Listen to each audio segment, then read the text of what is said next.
Hello everyone, my name's Jordan. I'm the head coach here at SaberSim, and in this video, I'll be giving a step-by-step walkthrough of how you can beat college football DFS this season with SaberSim.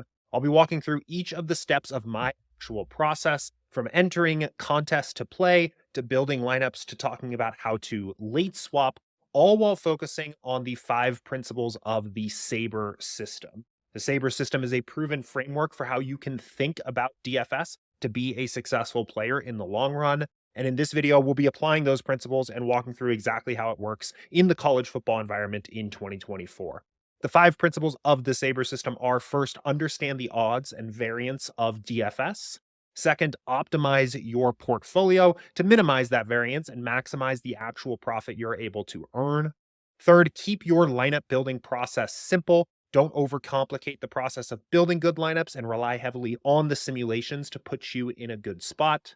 Fourth, stay on top of the news, which is very important in college football, mostly in the form of making sure you're building late enough, close enough to lock, to capture the latest news before you enter your lineups, but also late swap and making sure you're reacting to news as the slate is playing out. And finally, 5, study and learn from the Sharks, which we'll mostly focus on in a future video since I'm recording this here well before the main slate locks on Saturday. So let's jump right into this here and talk about the process of entering the contest we want to play, which is mostly going to be focused around understanding the odds and the variance of DFS here and optimizing a strong portfolio to counteract that variance and maximize our profit achieved here.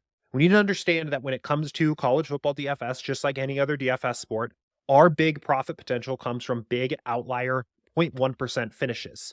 So it's not like we're going to win every week. In fact, based on our back testing, it shows that profitable players should really only expect to have a profitable day about 15 to 20% of the time. That's not even a bink. That's not even a first place finish. That's just a profit. So we want to build a portfolio of contests and slates and lineups that allows us to get as many shots on goal against the weakest competition as possible to minimize the effect that the variance has and put ourselves in a position where we can achieve our profit as quickly as possible. So let me walk through exactly how I would go about entering contest for the week 1 slate here on Saturday. So I'm going to first set a bankroll. This is the amount of money I'm willing to commit to this sport for this season, starting at about $5,000 here for the 2024 season. And my goal is going to be to put anywhere from 2.5% to 5% of that bankroll in the week 1 main slate, and also be willing to put up to anywhere from 5 to 10% total of my bankroll across slates that are correlated to that main slate that are also going on Saturday. So this could be showdowns, which aren't posted yet here. This could be turbo or smaller versions of those slates. Spreading out into some of these extra slates can be a good way to decorrelate some of our action that we're playing on the main slate here. So I'm going to essentially say 2.5% to 5% of my action onto this Saturday main slate, and up to 5 to 10% of my bankroll total on games or slates that are correlated to that Saturday main slate. Now, I'm also going to probably be playing the Thursday slates, the Friday slates here, the Saturday night slate, and I would encourage you to play those as well. One of the other ways that you can counter variance here in college football, knowing that we only have 14 or so regular season main slate weeks, is to play these other slates that show up during the week, the Thursdays, the Fridays, the Saturday night slates. It's just going to increase your sample size dramatically of how many shots on goal you get over the course of the season. When it comes to actually entering the contests here, what I'm going to do is first focus on entering contests from lowest to highest entry fee. That's going to do 2 things. One, that's going to mean that I'm playing against the weakest competition first, because players that have over a certain threshold of lifetime winnings can't enter contests above under $3 or under $5 with under a $25,000 prize pool. It's also going to mean that I'm getting as many lineups in play as possible. I'm making each dollar I spend on DFS here enter into as many different lineups as possible, which again is more shots on goal, more opportunities for a big win. So I'll cap that at $5 maximum here and look at tournaments and look at guaranteed prize pool, and then sort here lowest highest entry fee. We will go ahead and get started here by entering this dime time contest. So I'll drop my first entry into this dime time here, and this is just going to be a placeholder. I'm not going to sweat too much who actually goes in here. I just want to fill a lineup quickly here, and we'll get that entered. And then we can use the bulk enter tool to fill out the rest of our portfolio here. So again, we're hoping to end up somewhere with a $5,000 bankroll between $125 and $250 on this slate. So let's keep looking through this here. We'll put another 19 into the dime time. I'm going to focus mostly on tournaments, not satellites, cash games, or the league type formats here. I want to just focus on the GPPs where the softest competition is. So we'll enter the quarter jukebox next.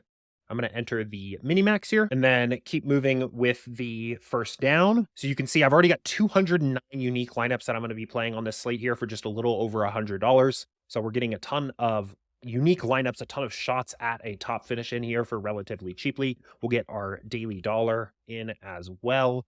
And then we get to another contest here that is a bit of an interesting one. This is a 150 max $2 contest here. I think you could certainly justify entering some lineups into this contest here. I don't want to max it. That would be $300 additional dollars. That would put me at $400. That's a little bit too much exposure to this particular slate for me. Instead, what I'm going to do, though, is I'm going to look to see if there's some other contests further down the list here that I can max that are just a better spot for that money to go. So I can at least play this contest here. And then we start to get to other contests that the sharp players are going to be able to enter. This is a $4 contest that is $30,000 prize pool. So anyone can play this contest here. If this was a $20,000 prize pool, I'd be more inclined to play it. But given that this is a $30,000 prize pool, we're going to have sharps playing this contest here. And then we're at the $5 range. So what I'm going to do here is I think maybe dump 50 or so entries into this contest, which is going to get me pretty close to where I wanted to be for this slate. I'll have 263 total unique lineups, $211. I want it to be between 125 and 250. This is feeling pretty good. This looks like a strong portfolio here of lineups for this slate. Now, again, it seems like DraftKings is still waiting a bit to load the rest of the contests that they're probably going to have for this Saturday, week 1 here. We don't see any showdowns up yet, but I would certainly be interested in playing any potential showdown contests here that they have for week 1 here. I would also probably be pretty interested in playing any turbo slates or an afternoon slate made up of some of the same games on the main slate, just as a way to get a little bit of extra action down, but in a way that's decorrelated against the main slate action. I'm not going to walk through it totally on this video, but plan on playing the Thursday night slate, probably the Thursday night slate as a part of that, the Friday slate and the Saturday night slate, again, just as ways to get additional action down here in a way. They're just extra slates that you can play rather than just exclusively focusing on the main slates. You just get additional opportunities to win, to be successful playing. So let's bounce over to the app here and actually start building some lineups for this slate. Now, I will mention I'm using a new version of the app here. Depending on when you watch this video, this may be the version of the app that is on our production site. When you go to log in, this may be exactly what you see, which is great. If you're watching this short after this video comes out, it's more than likely that this version of the app is at beta.sabersim.com. So if you want to use this version of the app to build your college football lineups or any other lineups on SaberSim, you can access it at beta.sabersim.com. Now, when it comes to actually building your lineups here, the two principles that are going to come into play is obviously keep your lineup building process simple, but also staying on top of the news. And those two things do really go hand in hand here. There is quite a bit of news in college football. A lot of times it ends up coming from a last-second tweet from a beat reporter. There aren't as consistent injury reports or just reporting in general about whether players are practicing or healthy or if they're expected to suit up or start. So a lot of times this news breaks pretty late once players actually get on the field to warm up, and it can shift up the slate dramatically here. So for that reason, one, you want to have a process for building lineups that is lean and simple and can be repeated quickly. If your process takes an hour to run all the way through to do any necessary research, you're often going to be in a situation where you have to redo a lot of that when some final projection updates and sim updates happen right before lock and require you to start over. Second, because college football is so diverse in terms of the different play styles of teams and the different strategies, and sometimes even just the spread and team totals, the types of game scripts that you get are so wide, the rules of thumb that even can be somewhat useful in NFL DFS really don't apply here because we can't count on correlations being consistent enough team to team and game to game to get away with that. So for those two reasons, I recommend really keeping your process lean. You'll see just how lean I keep it here in just a second, making sure that you're capturing the latest news, letting the sims handle a lot of the busy work for you, and mostly applying any takes that you have in the form of making exposure adjustments post-build. So all I'm going to do here, first things first, is go ahead and just get my entries file uploaded here. So we'll go ahead here and click Upload Entries, download the template file from DraftKings. and go ahead and get that uploaded here. These are two old contest sims here, so we can just ignore these. One of the cool new features of this update here now is when you upload an entries file, we automatically create the appropriate contest sims for each contest you've uploaded here. So you can see all of the contests we just entered here. These are the contest sim settings for each of those contests. You can ignore the two contest sims that are here at the bottom. Those are ones that I was playing around with here before I went live. We won't actually end up using them here, but we automatically created all the contest sims for the different contests that we're playing. So we can go ahead and create a new build and get our build process started here. I'm not going to do anything with rules or projections or exposures or anything like that before the build. The main thing that is, if I was actually building before lock here, I would want to make sure that it was probably no earlier than about 9:30 my time here with the slate locking at 10 o'clock. I want to make sure that I have the most up-to-date information. My process is not going to take too long to do, and I want to make sure I'm capturing the latest sims. I would also be taking a look here at the SaberSim Discord here, the college football lineup alerts channel, as well as just the college football channel in general here, to see if there's any news, anything going on. Eric and the other people on our team that are in charge of the models do a pretty good job of keeping everybody up to date on what's going on, why new sims are running, things like that. But by around 9:30, 9:40 even-ish, I would want to make sure I'm building my lineups. So we'll make two changes here to adjust to the DraftKings requirements here, and then go ahead and kick off a build. And while this is building, I want to reinforce what's actually going on behind the scenes here, because it's really what allows us to keep our lineup building process simple. Instead of optimizing by average projections and following any lineup rules or anything like that that you've set, we're actually simulating out this 12-game slate 5,000 times. And each lineup you end up getting in your pool, your portfolio here, is the best possible GPP lineup for a given way that the slate can play out. So it's going to take into account things like, what is the actual upside condition for different players? What do players need to score to end up in the winning lineup for a given slate? How correlated are different players? When do you want to stack potentially quarterbacks that have a lot of rushing potential with their pass catchers? Which running backs make sense to be stacked with quarterbacks? All of this naturally ends up coming through in the lineups that you're building here, because they're built on simulations. They're not just built on the projections. If a running back has a projection of 13 DraftKings points, but is often very involved in the passing game, the simulations understand that and are more willing to use that running back in a stack with the quarterback. On the flip side, if there's a running back that's projected for 13 points that never catches any passes, that player's not as likely to be stacked with the quarterback, because the sims get that. And all of the other complicated relationships that each player on the field has with one another are captured in the sims here. So we're going to get a very viable, a very functional pool of 5,000 lineups that we can use. Okay, now that our build is complete, the next step we want to do here is to run our contest sims, which is going to take each of our lineups in our pool and see how that lineup would grade out if it were actually played into all of the different contests that we've entered on this slate. The goal here, and I'll show you how this looks and works out here in just a sec, is we want to make sure that we're taking the best lineups from our portfolio and playing them into the best possible contest we can from our contest portfolio. We want to make sure that the lineups that score particularly well in single entry contests end up in our single entry contests. And some of the lineups that are very good fits for our 150 max large field tournaments end up into our 150 max large field tournaments. So the contest sim is checking for all 7 of the contests that we're playing here, which lineups fare the best, which lineups are expected to have the most profitability in each of our contests here. Okay, now that our contest sims are complete, you'll see all of the ROIs start to slowly show up for all the different contests that we're playing here. One thing that I like to do here is change the sorting method to the ROI of save to. And really what this is going to do is this is basically going to show us our lineups sorted by their average ROI across all of our different contests. So you'll get a sense of what your contest portfolio looks like, your lineup portfolio looks like overall across your build. Now, it is at this point in the process where you do have a little bit of an opportunity to leave some of your own takes and opinions on the slate. The way I would recommend going about doing this is mostly looking at your exposure and your leverage columns here, and making adjustments to min and max exposure to make your favorite plays your highest leverage plays, and make your favorite fades your lowest leverage plays. For example, let's say there's a particular player that you really like on this slate.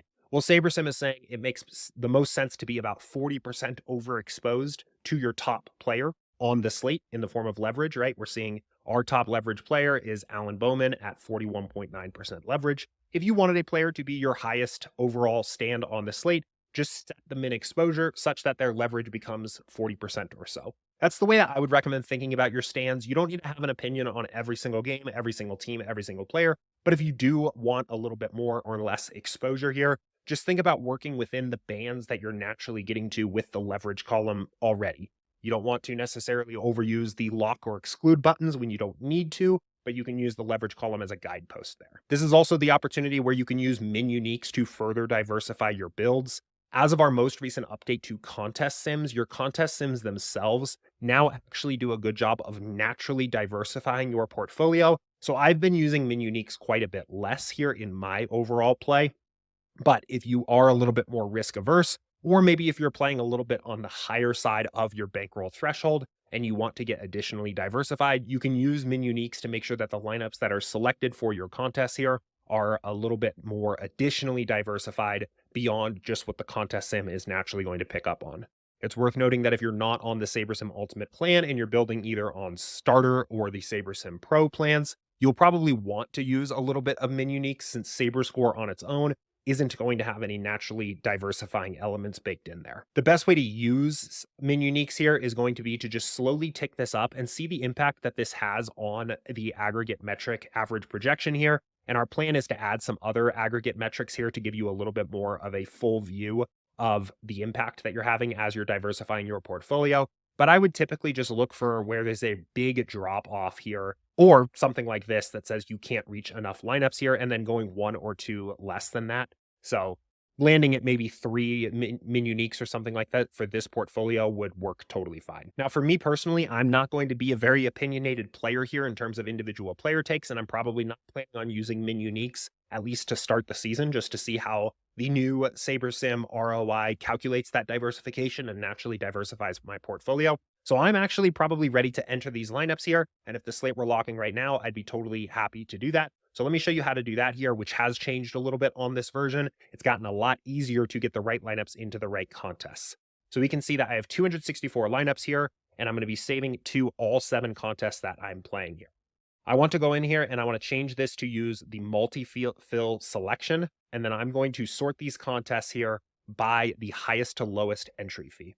So what this is going to do here with this method here is once I click save, it's going to put the best possible lineup sorted by the ROI of the contest sims for that lineup here, and then move on to the next contest. Let me explain it a little bit more clear here. The first contest that's going to be filled here, and this is why I sort by highest to lowest entry fee, is this $3 3 max here.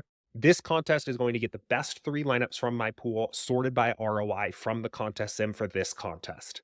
Then I'm going to get the next best 50 lineups sorted by the ROI for this contest sim, excluding any of the 3 lineups that have already been used into this contest. So you're getting to play lineups that are unique. You're not going to dupe yourself across any of your different contests following this system here. And you're always playing the best possible lineup that hasn't been chosen for another contest yet here, sorted by the ROI for that contest sim. So we'll go ahead here and just click save, which is going to get all of my, it takes a second to run here just because it's going through the process of sorting and filtering and removing lineups from your pool here as you're going. But now I've saved all 264 lineups from my build, and I can go ahead and download my entries file, which is moved up here into the upper left, and get this uploaded into DraftKings. So that is the process of building your lineups before lock. That is exactly what it will look like here for me on this Saturday. Again, the main thing to keep in mind there is making sure that you are accounting for the most recent news by making sure that build takes place, say 20 to 30 minutes before lock, and being prepared to potentially rebuild if there is a final sim or some late news that breaks here for one of these 10 o'clock games at the very last second. But of course, there are games on this slate that take place later. We have a noon game, and then we have a bunch of 1:30 games here as well. So I'm going to be making sure that I'm making myself available at around 11:40 here, and again, like 1:10 or so, and coming back to do a late swap. There's all kinds of news that's going to break in college football. Sometimes there's going to be big, flashy, this player that was expected to play is just straight up not playing. Other times there's going to be usage tweaks as we just get news and information about how players are going to be utilized on the field. My general rule of thumb when it comes to late swapping in college football DFS here is that if a sim has run, and you can again check that here in the college football lineup alerts channel, If a sim has run since you last built, you should just be doing a late swap, because a lot of times there's enough value in those final sims of the way that usage adjusts, things like that, that even if you don't see news about a player having gotten ruled out, you should be doing a late swap. So let's assume that it was about 11:40 here, and I'm coming back to get prepared for this SDSU and Oklahoma State late swap here. The very first thing I would check on here is the quick swap icon. If this button is red, it means there's a player that is in my entries file in one of these contests here that has since been ruled out. The very first thing I need to do is just get that player out. So I would go ahead here, replace all out players with the best available player, click apply, download the entries, and get this uploaded to DraftKings quickly, just to make sure I'm not taking a 0 in any lineup. Now, after that is complete, then I'm going to go ahead here and late swap. And this process is very similar to how it looks when you're building before lock. So I'll come in here, I'll click the late swap button, late swap 7 contests, and this is going to take you back to another build here that virtually looks identical to how it does before lock. This time, it's just going to have, in theory, the games that have already started actually locked in your window here. So if it was 11:40, you would see that these games were locked and all the players for those games would be grayed out. What we'll do here now is, again, make the 2 changes to player projections, and we will build out our swaps. And this is going to basically make as many different swaps as we can here for each lineup that was in our pool. It actually looks like it's going to make 100 different swaps here for each original lineup we played. So we played 264 unique lineups. We're getting 100 swaps per lineup back. So we'll get 100 new versions, and then we can rerun those through the contest sim to see which ones are the best ones to play now at this point in the slate based on the new updated projections. Okay, once all of your swaps are finished there, the next step here is to run the contest sim again. So this is going to take each of the swaps here and now simulate how the lineups are performing now with the new updated projections in the contest sim here. This is a little bit different at this point than it theoretically works pre-build, because now each lineup is already played into a given contest. So really, we just want to find the best possible swap option for each original lineup we played, rather than trying to identify what the best contest is for each lineup. But either way, we still want to find that best swap here. So we'll go ahead and run those contest sims and give those a second to finish up. Okay, once the contest sims are complete, again, this time we just want to change this to the ROI, the save to ROI here, which is going to find the best possible lineup swap for each original that we played. And then once again, just click save here, which will save 264. It'll take the best swap option for each original lineup that we played. We can take this here now and upload that over into DraftKings. And now we've captured any information that has changed since lock and this 12 o'clock game starting. And I would want to do the exact same thing here at around 1:10, 1:15 before the final games on the slate lock. Now, one thing to note here is at the time I'm recording this video, the late swap contest sims for college football do not have the live sims built into them. They also don't have the live field lineups. That is something we're hoping to bring later this season, but it's not implemented here, at least at the time I'm recording this video, for week 1. So what that means is that when you run your late swap and you run your contest sims, you are accounting for any changing news for the upcoming games. If a player has been ruled out, you're accounting for the changing projections related to that player not playing, but you are not accounting for what has happened in the games that are already in progress, or what your opponent's lineups look like in the contest you're playing. We're still using the original assumptions of how the games are going to go for the games in progress and the original sets of field lineups at this time. Now, that is essentially the process here of playing lineups and keeping them up to date throughout the slate. The last component of being a successful college football DFS player this season is to review your work and also to study the Sharks play. Now, I'm probably going to come back with a more fleshed out video later this season here, talking about this in more detail, because we're at the very start of the season here. I didn't play the week 0 slate, so I don't really have anything to review of my own builds just yet.